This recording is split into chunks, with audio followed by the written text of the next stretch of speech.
Hello दोस्तों, welcome to my YouTube channel. दोस्तों, मैं सोनू सर आपके सामने दोबारा हाजिर हूँ एक नए और ज़बरदस्त कंटेंट के साथ। दोस्तों, देखिए, ये नोटिफिकेशन एसएससी की तरफ से आया हुआ है और इसमें क्लियरली मेंशन है कि 4 फरवरी से आपके एग्ज़ाम आ रहे हैं। जी हाँ, 4 फरवरी आपकी एग्ज़ाम डेट है, इसको लॉक कर लीजिएगा। तो इसी के हिसाब से अब आप तैयारी कीजिए। बहुत ही कम समय रह गया है। जिन लोगों ने अभी तक अपना ग्रामर का रिवीजन नहीं किया, प्लीज़ एक बार रिवीजन कर लीजिए। ग्रामर का रिवीजन करने के बाद में आप हमारे इन पेपर सेट्स को लगाइएगा, प्रैक्टिस सेट को लगाइएगा। आपको क्या खास मिलने वाला है इस पेपर सेट के अंदर? देखिए, सबसे पहली चीज़ जो हम करते हैं वो स्पीड और एक्यूरेसी पे काम करते हैं। हमारी क्लास के अंदर आपको एक पूरा रिवीजन मिल जाता है और 25 मिनट्स के अंदर हमारा टारगेट रहता है कि हम 25 क्वेश्चंस का एक प्रॉपर रिवीजन आपको करवा कर दें। रोजाना रात को 9 बजे हम आपसे मिलते हैं। थोड़ा सा देखिएगा, अभी तक हम लोग सेट नंबर 54 तक कंप्लीट कर चुके हैं और आज सेट नंबर 55 है। जी हाँ, यूट्यूब पर सबसे बड़ी सीरीज आई थिंक मेरी नज़र में अभी तक अभी कोई चला रहा है तो वो शायद मैं ही चला रहा हूँ। फ्री ऑफ कॉस्ट इतनी बड़ी सीरीज एमटीएस एग्ज़ाम के लिए इंग्लिश सब्जेक्ट में शायद ही कोई चला रहे हो। अगर कोई चला रहे हो तो फिर जहाँ तक मेरे को जानकारी है कोई नहीं चला रहा है, सिर्फ मेरे सिवा। तो चलिए, बिना समय गवाए हम अपने वीडियो को शुरू करते हैं। ये रहा question number 1। The dog is the most faithful animal. आपको क्या करना है? पॉजिटिव डिग्री करना है। इस तरह का कभी भी क्वेश्चन आए, ज़्यादा दिमाग नहीं लगाना है। जस्ट ध्यान रखिए, कभी भी पॉजिटिव डिग्री का पूछा गया हो तो एज और एज ढूंढिएगा। जहां पर एज और एज लगा होगा वही आपका आंसर होना चाहिए 90%।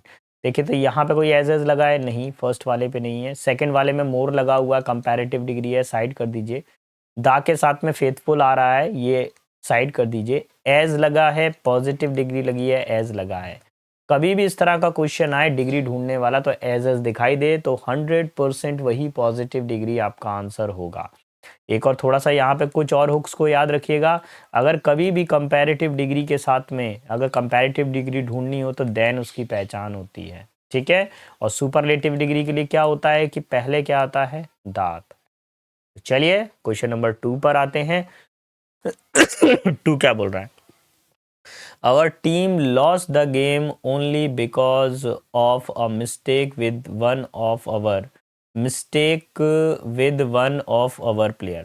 तो मैं देखिए, mistake with one of player, मेरे को तो ये लगता नहीं है। Mistake by of one of player, एक किसी की गलती से, तो यहाँ विद तो नहीं आ सकता, तो बाय आ सकता है। अब mistake by one of our player, तो बोला गया कि हमारी टीम क्या कर गई? मैच को जो है हार गई। किसकी गलती से? हमारे एक खिलाड़ी की गलती से। तो आंसर क्या लगेगा? Option number 2 will be our final answer. Clear? Preposition का पूछ लिया था आपसे। क्वेश्चन नंबर 3 पर आइए। हर presentation was both informative and dash. उसकी जो प्रेजेंटेशन थी इंफॉर्मेटिव थी, और एक और वर्ड लिखिए यहाँ पे जो पॉजिटिव पॉजिटिव हो, क्योंकि बोथ और एंड क्या करते हैं? पॉजिटिव्स को जोड़ते हैं बेटा। अभी क्या करेंगे बताइए? क्या हम लोग इंटरटेनर कर सकते हैं? नहीं। इंटरटेनिंगली, ये भी गलत है। इंटरटेन नहीं हो सकता, इंटरटेनिंग फर्स्ट बेटर रहेगा। इंफॉर्मेटिव भी थी और काफ़ी ज़्यादा इंटरटेनिंग भी थी। My mother is 51 years old and my uncle is 48 years old. So my mother is old then my uncle. देखो, अगेन बेटा डिग्री चैप्टर का क्वेश्चन आ रहा है। मैं बार बार कह रहा हूँ, प्लीज़ डिग्री चैप्टर को जाके रिवीजन करिएगा। उसमें डिग्री में भी सबसे ज़्यादा कंपैरेटिव, पॉजिटिव और सुपरलेटिव, इन 3 डिग्री पे ही फोकस करेंगे। यहाँ पे देन लगा हुआ है तो 100% बात है कि यहाँ पर कंपैरेटिव डिग्री आना चाहिए। ओल्ड पॉजिटिव डिग्री है, ओल्डर इसका कंपैरेटिव डिग्री बनेगा, तो ओल्डर को आप टिक करेंगे। ओल्ड की जगह पे क्या करना पड़ेगा? Older. Option number 2। Free hit question आ रहे हैं, ज़्यादा टफ नहीं है बेटा, किया जा सकता है। एंटोनिम आपको बताना है। वर्ड है हमारे पास में ओपासिटी। क्या वर्ड है? ओपेसिटी का मतलब क्या होता है? तो ओपेसिटी का मतलब होता है किसी चीज को रोक लगा देना। जैसे जिसमें से लाइट पास हो जाती है वो क्या होता है? ट्रांसपेरेंट होता है। जिसमें से लाइट पास होगी वो क्या होता है? ट्रांसपेरेंट। और ओपासिटी क्या होता है? इसका अपोजिट होता है। अच्छा देखो कैसे याद कर सकते हैं इसको। देखो, आपको कहीं ऐसा नहीं लग रहा ये ओपैक? ऐसा नहीं लग रहा कि जैसे कि ये पैक को करने की बात कर रहा हो, किसी चीज़ को पैक कर रहा हो? कहाँ गया? ऐसा नहीं लग रहा है जैसे किसी चीज़ को पैक कर रहा हो, लाइट को जैसे पैक कर रहा हो, तो लाइट को जाने नहीं दे रहा उस पार, लाइट को पैक कर रहा है, लाइट को रोक रहा है। तो पहला वर्ड है हमारे पास में रिवाइवल। रिवाइवल का मतलब क्या होता है? रिटर्न होना किसी चीज़ का। अच्छा, डेटोरिएटिंग का मतलब होता है किसी चीज़ को बद से बदतर करना, बैड टू वर्स। डिमिनिशिंग का मतलब क्या होता है? किसी चीज़ का नष्ट होना यानी एक्सटिंक्टिंग होना। और विजिबिलिटी का मतलब होता है किसी चीज़ का दिखाई देना। तो अब ज़रा मेरे को ये बताइए कि ओपेक का मतलब लाइट पैक करना होता है, तो विजिबिलिटी का मतलब क्या होगा? उसको दिखाना। Option number 4 will be our final answer. Next question पर आते हैं, क्वेश्चन नंबर 6 पर। 6 पे आपको क्या बताना है? सिनोनिम बताना है। A lot of social work is hindered due to corrupt politician. Corrupt politician के द्वारा कई सारे सोशल काम को क्या किया गया? रोका गया है। हिंडर का मतलब क्या होता है? किसी को रोकना, बैरियर क्रिएट करना, रोक लगाना। तो हेल्प का मतलब तो क्या होता है? सहायता करना यानी असिस्ट करना। कोलाइड का मतलब क्या होता है? किसी से टक्कर हो जाना, क्रैश्ड हो जाना। ठीक है। अबाइड का मतलब होता है किसी के नियमों का पालन करना, फॉलो करना। और ऑब्स्ट्रक्ट का मतलब क्या होता है? किसी के काम में रुकावट क्रिएट करना, हर्डल क्रिएट करना। यही आंसर है ऑप्शन नंबर 1। ठीक है। देखिए बेटा, मेरे पढ़ाने की स्पीड थोड़ा सा तेज रहती है, उसका रीज़न ये है कि आपके एग्ज़ाम में जो टाइमर है बेटा, वो किसी के लिए नहीं रुक रहा।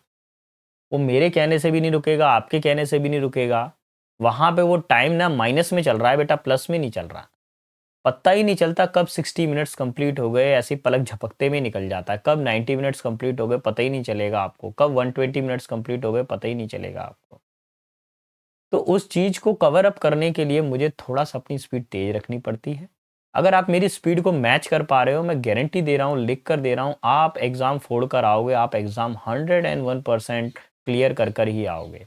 और अगर स्पीड मेंटेन नहीं कर पाए ना, तो बड़ा दिक्कत होने वाला है एग्ज़ाम के अंदर। तो वर्ड को बहुत ध्यान से देखिएगा, करेक्ट स्पेलिंग बतानी है। मिस इंटरप्रेट ठीक है, आर्ग्यूमेंट ठीक है, अननेसेसरी ठीक है। एग्जैजरेट की स्पेलिंग गलत है, सही स्पेलिंग क्या होती है बताइएगा? क्या आता है? डबल जी आता है एग्जैजरेट में। क्या आता है? डबल जी आता है। यही इसका आंसर है ऑप्शन नंबर 1। क्लियर?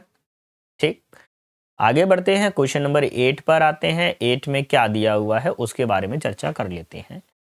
8 में सेंटेंस को पहले मैं पढ़ूंगा, और इसमें नीचे 4 ऑप्शन दिए गए हैं, और ये चारों ऑप्शन क्या है? ईडियम्स हैं। चारों के चारों क्या है? मुहावरे हैं।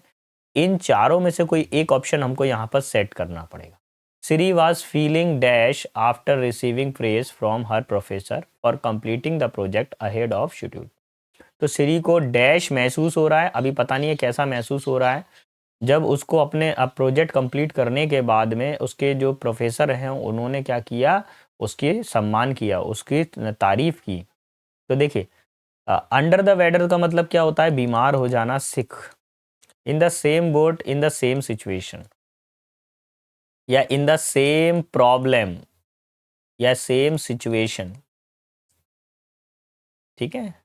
और on the top of the world, इसका मतलब क्या होता है? कि काफ़ी ज़्यादा मतलब खुश होना, बहुत ज़्यादा खुशी का माहौल होना यानी एक्सटेक्टिक। आनंद का माहौल होना, बहुत ही ज़्यादा हैप्पी मूड में होना, ग्लैड होना, परमानंद होना। इन द डार्क का मतलब क्या होता है? कि जिसको कोई जानकारी ना हो, अनइनफॉर्म्ड। Uninformed, informed. ठीक है, अनइन्फॉर्म्ड। तो अब देखेंगे ध्यान से, तो अगर उसको तारीफ की गई है तो निश्चित सी बात है वो बीमार तो होगी नहीं, सिक को साइड कर दीजिए। किसी प्रॉब्लम में तो होगी नहीं, ये भी साइड कर दीजिए। तारीफ मिली है तो इन द डार्क, अंधेरे में तो होगी नहीं, नहीं वो क्या होगी? बहुत ज़्यादा खुश होगी। आपका भाई सिलेक्शन हो जाए या आपके अच्छे मार्क्स आए, आप कमेंट बॉक्स में अपने मार्क्स लिख के मेरे को बता रहे हैं, तो आप क्या कर रहे हैं बताइए?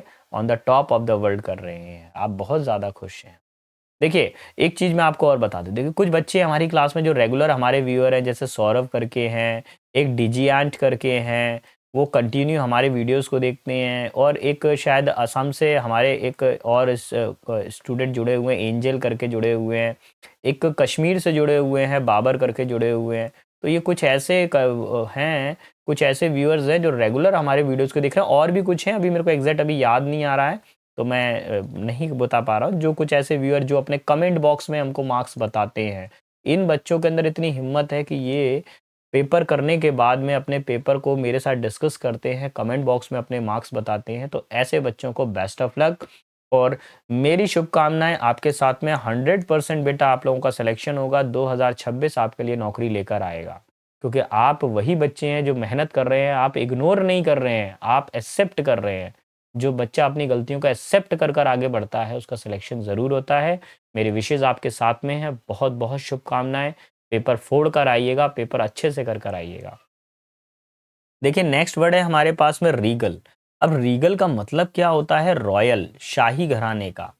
तो सिनोनिम आपको बताना है बेटा, है ना? तो ऑर्डिनरी का मतलब क्या हो गया? कोई व्यक्ति काफ़ी ज़्यादा सिंपल है, साधारण है, ठीक? अच्छा, मॉडेस्ट का मतलब क्या होता है? कोई व्यक्ति काफ़ी ज़्यादा विनम्र है, पोलाइट है, सिविलाइज्ड है। हम्बल का मतलब भी पोलाइट होता है। और मैजेस्टिक का मतलब क्या होता है? शाही घराने का। ऑप्शन नंबर 1 यही आंसर है, सिनोनिम आपको बताना था। देखिए क्वेश्चन नंबर 10 पर आते हैं। अगेन आपसे ईडियम पूछ लिया गया है। The poet had to draw on his fancy to write all his sonnets. तो ड्रॉ ऑन हिज फैंसी का मतलब क्या होता है? अपनी कल्पनाओं का प्रयोग करना। सोनेट्स को लिखने के लिए कवि को अपनी कल्पनाओं का प्रयोग करना पड़ता है। तो मेमोरी तो याद होता है, ये नहीं आएगा। इमेजिनेशन का मतलब होता है कल्पना, तो यही आंसर सही है, ऑप्शन नंबर 2। मनी आएगा नहीं, क्लोथ्स भी नहीं आएगा। Option number 2 will be our final answer. Question number 11 पर आइए। 11 क्या बोल रहा है? Under part. अब आपको क्या करना है? जो वर्ड अंडरलाइन है उसकी जगह पर आपको एक नया वर्ड रखना है। They had a dash least celebration on her birthday. देखिए अगेन आपके पास में बेटा डिग्री का चैप्टर आ गया है। कौन सा चैप्टर आ गया है? डिग्री का चैप्टर। अब मैं डिग्री वाले चैप्टर में थोड़ा सा आपको बताऊंगा। पॉजिटिव डिग्री, कंपैरेटिव डिग्री और सुपरलेटिव डिग्री। पॉजिटिव डिग्री की पहचान होती है या तो एज आता है, कंपैरेटिव डिग्री की पहचान होती है देन आता है, और सुपरलेटिव डिग्री की पहचान होती है दा आता है। तो और डिग्रियों में भी थोड़ा समझिए। लिटिल पॉजिटिव डिग्री है, लेस या लेसर कंपैरेटिव डिग्री है, और लीस्ट कौन सा? लीस्ट लीस्ट कौन सी डिग्री है? सुपरलेटिव डिग्री है। अब अगर मैं यहाँ पे देखूँ तो सर ना तो देन आ रहा है, ना तो सर ये दा आ रहा है फिल इन द ब्लैंक से पहले, ना ही एज आ रहा है। लेकिन आपको एक हिंट मिल रही है यहाँ पर। देखिए क्या हिंट मिल रही है? अगर देन आता तो फिर मैं लेस या लेसर का यूज़ करता, इसको साइड कर दीजिए। अगर दा आता तो मैं सुपरलेटिव डिग्री का इसका यूज़ करता, तो ये दोनों हट गए। सिर्फ कौन सी डिग्री बची मेरे पास में बेटा? मेरे पास बचा पॉजिटिव डिग्री, तो यही आंसर है, option number 4। Clear? Question number 12 पर आता हूँ। 12 में क्या दिया हुआ है? आपको इनकरेक्ट स्पेल्ट बताना है, गलत स्पेलिंग को आपको ढूंढ कर करेक्ट करना है। देखिए ओकेशन की स्पेलिंग ठीक है, प्रिविलेज भी ठीक है, बिजार और इनमें से कोई एक होना चाहिए, डेफिनेटली दैट इज ओके। विजार की स्पेलिंग गलत है, क्या स्पेलिंग होगी बताइए? सिंगल तो जेड आता है और डबल आर आता है, ठीक है, जिसका मतलब होता है विचित्र। तो यही आंसर है, ऑप्शन नंबर सी। अच्छा ऑप्शन सी आ किस में रहा है वो देखो, देखो कैसा कंफ्यूजन बना रखा है आपके लिए। ऊपर A B C D option में सी वाला ऑप्शन है, लेकिन नीचे देखो 1 का बी कर दिया है, 2 का डी कर दिया है, 3 का ए कर दिया है, 4 का सी कर दिया है। हमारा आंसर क्या है? Option C. तो आपका आंसर क्या लगेगा? ऑप्शन नंबर 4 जिसमें सी लिखा हुआ है, यही आपका आंसर है। ठीक है, आगे देखेंगे क्वेश्चन नंबर 13 पर। 13 में क्या दिया हुआ है? Most appropriate meaning of the underline word. जो वर्ड अंडरलाइन है उसका प्रॉपर आपको मीनिंग बताना है। The board will look into the matter. Board क्या करेगा? मैटर में देखेगा, जो भी मामला हुआ उसके अंदर निगरानी करेगा, देख रेख करेगा। तो एक तो होता है कौन सा बोर्ड जिसपे हम लिखते हैं? वाइट बोर्ड, ठीक है, तो वो बोर्ड तो होना नहीं चाहिए। A group of elected politician, जिन नेताओं को, जिन राजनेताओं को हमने इलेक्ट किया उनका ग्रुप नहीं। अ यूनियन ऑफ वर्कर, कर्मचारियों का एक समूह, ये भी नहीं। A group members of company, company के ग्रुप मेंबर, यही इसका आंसर होगा। एक कंपनी की क्या होती है? बोर्ड होती है, कमेटी होती है। अ मेंबर ऑफ फैमिली नहीं, ऑप्शन नंबर 3। देखिए, अगर आपको मेरा पढ़ाना पसंद आ रहा है तो प्लीज़ चैनल को लाइक, शेयर, सब्सक्राइब करना ना भूलिएगा। आपका एक छोटा-सा लाइक हमको बहुत एनकरेज करता है, तो प्लीज़ अभी दबाइए लाइक का बटन, जिससे मेरे को पता रहे। देखिए, वीडियोज़ तो बहुत सारे बच्चे देख रहे हैं, लेकिन कोई बच्चा लाइक नहीं कर रहा है, तो हमको भी बड़ा दुःख होता है। इतने मेहनत से वीडियो बनाते हैं आपके लिए, स्पेशली ऑफ़लाइन वाले बच्चे, बेटा वीडियो देख के चले जाते हो आप। क्लास में तो ऐसा बोलते हो कि सर अरे बहुत अच्छा था, बहुत अच्छा था। फिर लाइक क्यों नहीं कर रहे हो आप लोग? करो ना, नहीं पसंद आ रहा तो बोल के जाओ, है ना? मैं कुछ और इम्प्रूवमेंट करूँगा, देन मेरे को ऐसे भ्रम में तो मत रखो आप लोग, ठीक है? और बाकी हम सारी चीज़ें आपको फ्री दे रहे हैं बेटा, कोई फ्री आजकल कुछ भी फ्री नहीं है, कहीं पर भी चले जाओ, है ना? हम आपको फ्री दे रहे हैं, बस सिर्फ़ एक इच्छा बस सिर्फ़ एक चाह है कि आप हमें हमारी मेहनत को बस एक छोटा-सा लाइक दीजिए बस। Sham approached an leading psychologist for his treatment of anxiety and depression. Shyam तनाव और चिंता के इलाज के लिए एक साइकोलॉजिस्ट को ढूंढा। तो देखिए, आपने आर्टिकल चैप्टर पढ़ा है और आर्टिकल चैप्टर में जब वोवल साउंड आता है यानी आ से लेकर अंघा तक आता है तो एन का यूज़ करते हैं, और जब कॉन्सोनेंट साउंड आता है यानी का से लेके ज्ञा तक आता है तो ए का यूज़ करते हैं। लीडिंग वर्ड में किसकी आवाज़ आ रही है? ला की आवाज़ आ रही है, जो कि कहाँ से कहाँ तक आता है? का से ज्ञा तक आता है, जो कि एक कॉन्सोनेंट है। तो एन लीडिंग नहीं होना चाहिए। सो क्या होना चाहिए इसकी जगह पे? A leading. क्या होना चाहिए? ए लीडिंग होना चाहिए। So option number 2 will be our final answer. आगे बढ़ेंगे, क्वेश्चन नंबर 19 पर आता हूँ। 19 में जो अंडरलाइन किया गया उसकी जगह पर कोई एक वर्ड रखना। अच्छा, पहले तो मैं अंडरलाइन कर दूं, ये इज हैविंग, ये वर्ड पूरा अंडरलाइन है। Ram Gopal is having a big house in Mumbai. Ram Gopal का मुंबई में एक बड़ा घर है। तो राम गोपाल सिंगुलर है, हैव नहीं आएगा, हैविंग नहीं आएगा, क्या आएगा? हैज। ऑप्शन नंबर थर्ड, ठीक है, पोजीशन की बात है। क्वेश्चन नंबर 16 पर आइए। 16 पर आपको गलत स्पेलिंग का आपको देखना है कि कौन सी स्पेलिंग गलत है। तो मैं आपको एक चीज़ बता दूं, जब भी कभी गलत स्पेलिंग वाला आए और ऊपर क्वेश्चन दिया हो, नीचे 4 ऑप्शन दिए हों, तो उसमें सीधा-सीधा जाके ऑप्शंस को चेक करा करो कि क्या गड़बड़ दी हुई है। लेकिन फिर भी एक रस्म है, उसको मैं पूरी कर देता हूँ, उसको पढ़ के एक बार बता देता हूँ मैं। She tried not to embarrass. देखिए यहाँ पर एम्बैरेस और ये चारों में भी एम्बैरेस है। हर friend by bringing up the awkward incident at the party. अब एम्बैरेस की स्पेलिंग आपको बतानी है। तो मैं आपको बताऊँ एक चीज़, सेंटेंस जब स्टार्ट होता है तो कैपिटल लेटर आता है, लेकिन सेंटेंस के बीच में कहीं पर भी आप देखें तो स्मॉल लेटर्स आते हैं।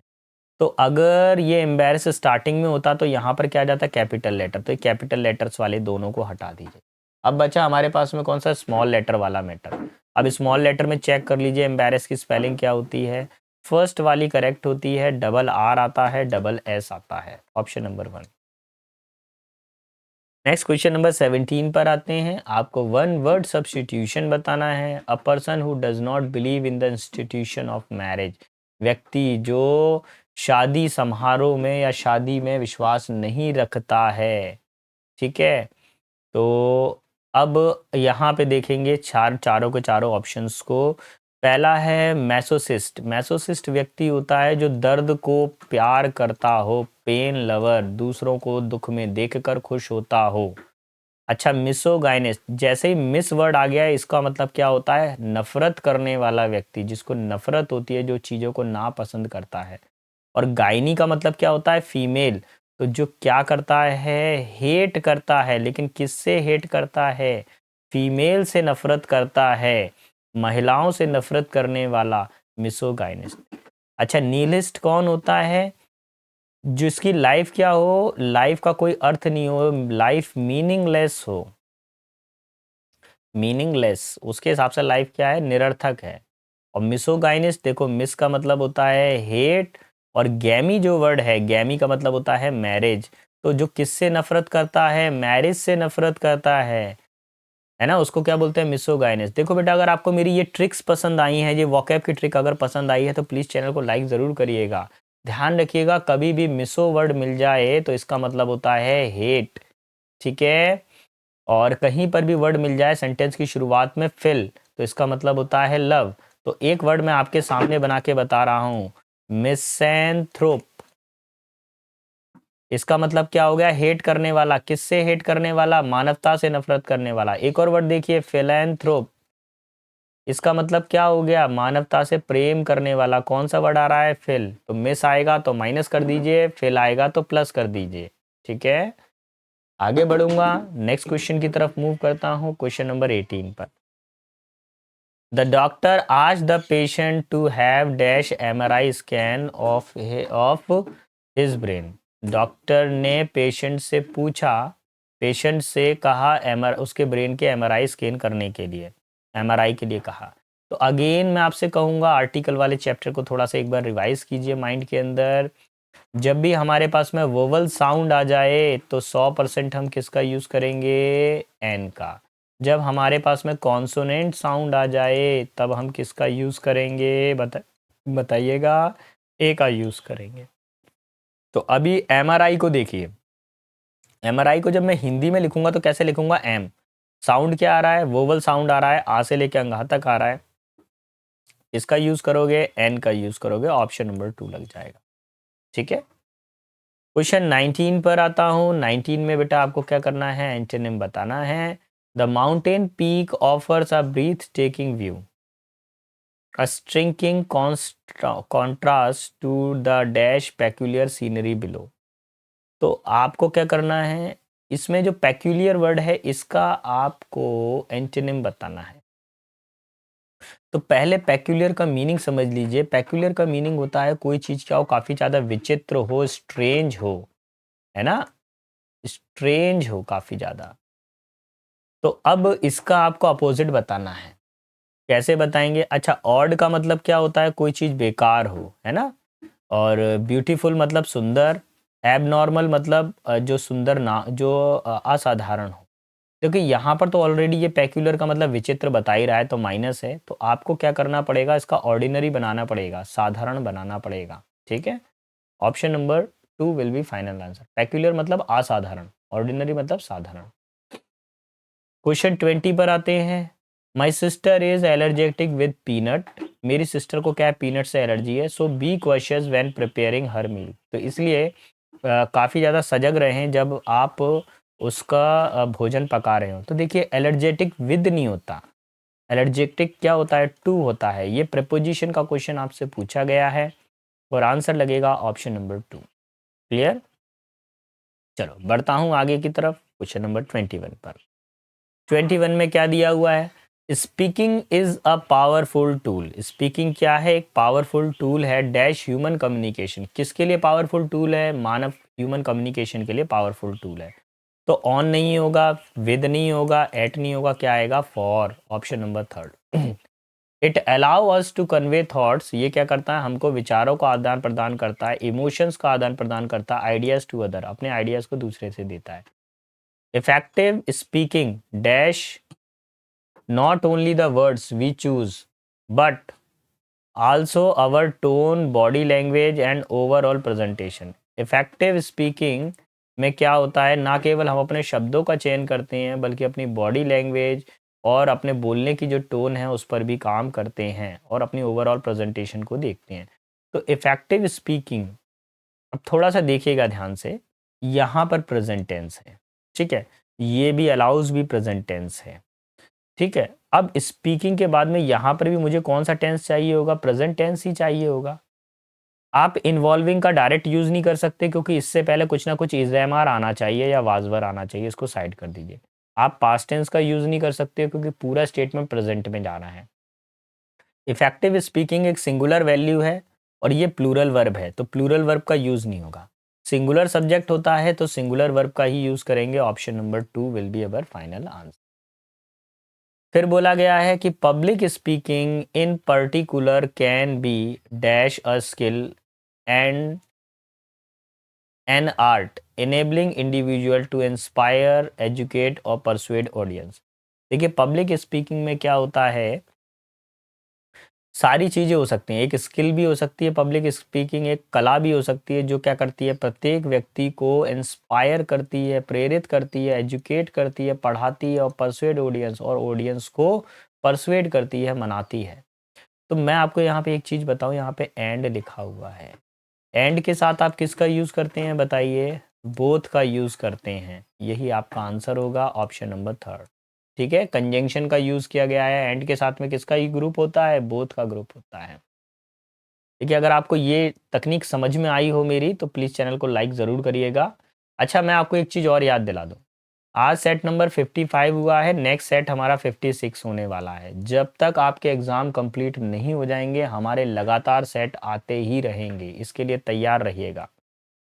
क्वेश्चन नंबर 24 पर आइए। 24 क्या कह रहा है? Dash it is casual conversation with a friend और a formal presentation to a large group. तो देखिए, चाहे वो कैसा हो, चाहे वो एक कॉजुअल कन्वर्सेशन हो और चाहे वो एक फॉर्मल प्रेजेंटेशन हो बड़े ग्रुप में, आपको बोलने की कला आना ही चाहिए। यहाँ पे देखिए एक कंजंक्शन देखने को मिल रहा है और। क्या बिकॉज़ के साथ में कभी और आता है? नहीं। वेयरएज़ के साथ में और आता है? नहीं आता है। नाइदर के साथ में नॉर आता है लेकिन और नहीं आता है। वेदर के साथ में किसका ग्रुप बना हुआ है? और का ग्रुप बना हुआ है, तो यही इसका आंसर हो जाएगा। ठीक है?